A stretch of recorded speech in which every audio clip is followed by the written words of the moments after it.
What is going on, you guys? It is your boy Cyrus Obsidian here at Obsidian Games, here to bring you another episode of Local Diaries. So let's dive right on in.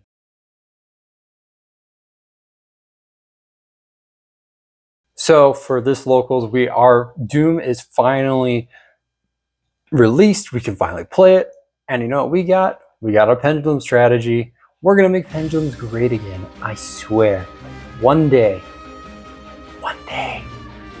And Doom is giving us 2 Pendulum strategy support. So we're going to knock off with the first one in DDD, or Different Dimension Demons.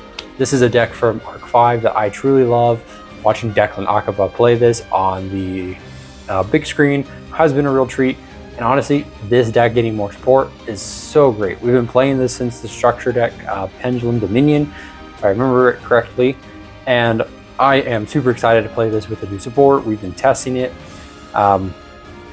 This is going to be a very interesting build. This is my take on it. And after tonight, there'll probably be changes. Who knows? This is just one way to play the deck. There are many other ways I can play it. But let me show you the deck profile, and we're going to head to locals and just see how well we do with it. All right, so let us jump into this profile. I am super excited to play this. Again, just pendulums are just my favorite thing. So to be able to play a new pendulum strategy, and especially DDD being that strategy, I think is really cool. So to kick things off, we are playing 3 copies of DDD Zero Doom Queen Maki next. This is like the best, one of the best 1-card starters for this deck. Something the deck really needed, just to be able to like push through a lot of boards and set up some really oppressive boards.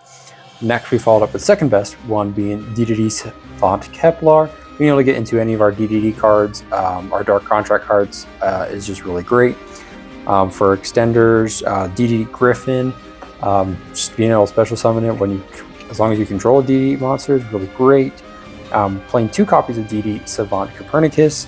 I like Savant Copernicus being able to foolish anything. I think is really great. But that's just me in my opinion. And these are really all the cards that we play just multiple copies of.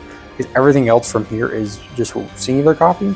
We're playing 1 copy of Savant Thomas, 1 Oblivion King Abyss Ragnarok, 1 DD Count Surveyor, 1 Scale Surveyor, 1 Divine King Zero Rage, 1 Othros, 1 Swirl Slime, 1 Necro, and then 1 Lance Soldier. So I like to play the Fusion package, playing the Swirl and the Necro. I think it's really great because Swirl helps you get some of this into the graveyard, mainly just the Lance, Necro, and then Griffin. Those are really the 3 you want to see in the graveyard. Surveyor is just Count Surveyor, because there's also Scale. Count Surveyor being able to just discard DD to special summon it, and then being able to add like the Doom Queen, the Savant Kepler, the Copernicus. You have options that you can add because it's with 0 attack or 0 defense. You can also add the Divine King Rage Go. You have options. The best one definitely being one of these 2. But that is just my opinion. So that is the monster lineup. The spells, we play 3 copies of Dark Contract with the Gate, 1 copy of Dark Contract Swamp King, and then 1 Dark Contract with the Zero King. Originally, I was playing 3 copies of this in testing, and then after doing some testing, I put it down to 1, just because it's not Dark Contract with the Gate. It is not that like 1-card starter that just gets you going. This is 2 cards. You need this and a DDD or a DD to just like really pop off. So that's why we put it down to 1. And since it's like so very searchable with either the Kepler or even the Zero Doom Queen Maki next, we figured the 1 was all we needed. And then last but not least, 1 DD Headhunt. I definitely see some profiles playing the Witch Queen. That's one I don't have on me, so that's something I might pick up later down the line as I figure things out. I think there was also a new DD that came out in this set in particular that I think people are also playing, but I haven't looked. But that's it for the DD. The rest of this is just non-engine. And of course, hand traps, we're playing 3 copies of Fuelos, 3 copies of Ash Blossom, just because it's still a good card. 2 copies of Ghost Bell and Haunted Mansion, 3 copies of Infinite Impermanence, and then 3 copies of Dominus Impulse. Because this deck is dark, like it's just free game. Like these are the only 2 things that conflict with Impulse. So you play wisely, you don't worry about it. And then since we have the Headhunt and Imperm, you do get that plus advantage with Impulse. To the extra deck, we are playing 2 copies of DDD Flame King Genghis with 1 DDD Flame High King Genghis, and then the new boy in the set, the quadruple D Dimensional King Arc Crisis, which is pretty much supposed to be Declan's form of Supreme King's Yark, for those of you that don't know. He is really great. He's pretty much like almost the same summoning condition as the Odd Eyes Archray Dragon that came out. You pretty much just banish. You can banish for the Fusion, the Synchro, the Xyz, and Pendulum, 4 fiends that meet that criteria. Whether it's that are Fusion, Synchro, Xyz, and Pendulum from your field and or graveyard, special summon this card. You can also hard fusion it with the same materials. When he's summoned, you can negate the effects of all face-up monsters your opponent currently controls. It can attack all monsters once each, which is crazy. And then when you banish some of the other extra deck stuff here, like for instance this DDD First King Clovis, who is your extender, being able to bring a body back. But also when he is banished, if a DD monster attacks a defense, it inflicts piercing. We also play the 1 DDD Cursed King Siegfried as our spell trap negate. 1 DD Super Doom King Bright Armageddon. I like him because he's targeting protection. The rest of his effect really doesn't matter. It's just there for targeting protection. Wise King Solomon's a new one. Him and Clovis are both new, alongside the King Arc Crisis. But Solomon gets you into any DD card, which is really great. Just more searching. But also when he's banished, if this card destroys a monster by battle, inflict damage to your opponent equal to that monster's original attack, which is crazy. So I mean, you swing with this guy, you deal with X amount of damage, and then his effect will go ahead and do this effect will hit the opponent for the rest of your, always doing 4,000 essentially, which is really cool. Last, we also play DDD Marksman King Tell, 1 Wave High King Caesar, yes, the deck that it actually belongs to. Play 2 Divisor King Deuce Machinex, and 2 Gilgamesh with 1 of the Sky Kings Deuce Ragnarok. You really only need 1. It's not often that you're going into a second copy of this. Yeah, since I play the Fusion package, we're playing multiples of this to get into this. After tonight, I don't know, we might change it, but we'll see. Again, this is just testing. I haven't actually played against anything from the current format, so we'll see how well we do.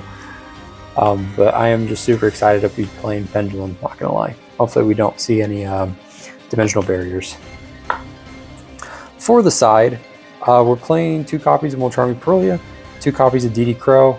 We decided to go with Crows and Bells just for graveyard removal for Yummy, Draco Tail.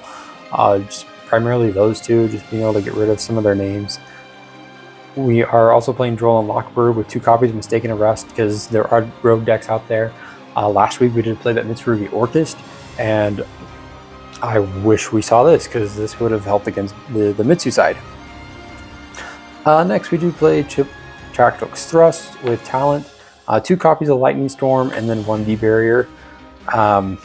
Just kind of help with board breaking for some of those boards that require it. And then D-Barrier really just checks everything in the format, which is cool. Hits Yummy, hits the Canine variants, hits Draco Tail, hits this even in a mirror match. It'll hit the new Doomsday deck if anyone's playing that. So this will be cool if we see it. If we don't, we don't. But yeah, that is our deck profile for today. I'm excited to play it. So let's head to locals and send people to a different dimension. Alright, so here we are at WizKid. We did not record any of the rounds in between. I also did not put the glasses on to record, so we're just going to go starting with round 1. So, even though if I had won or lost, in the end, the Will winner. We pulled the Ulti Blue Eyes Nice. Very nice. Around when we play against dinos, we lose the die roll, so he went first. We have the hand traps to kind of apply pressure, and we just comboed into oblivion and killed him game 1. He went game 2, fluid. He gave us draws. He didn't give us any draws, actually. We had hand traps, and we just did the same thing all over again. So we take game 1.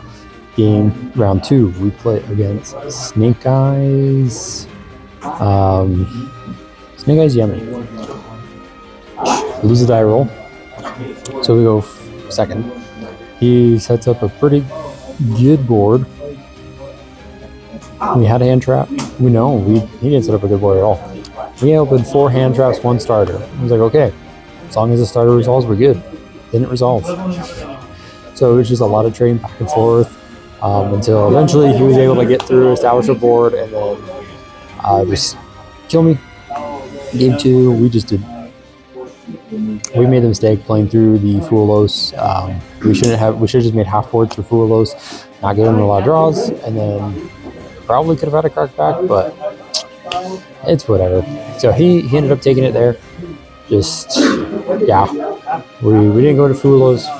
He nibbed me twice too, which is crazy. So it happens. Round 3 was a mirror match. We settled it with a die roll. He won the die roll. But no, we did play game 1.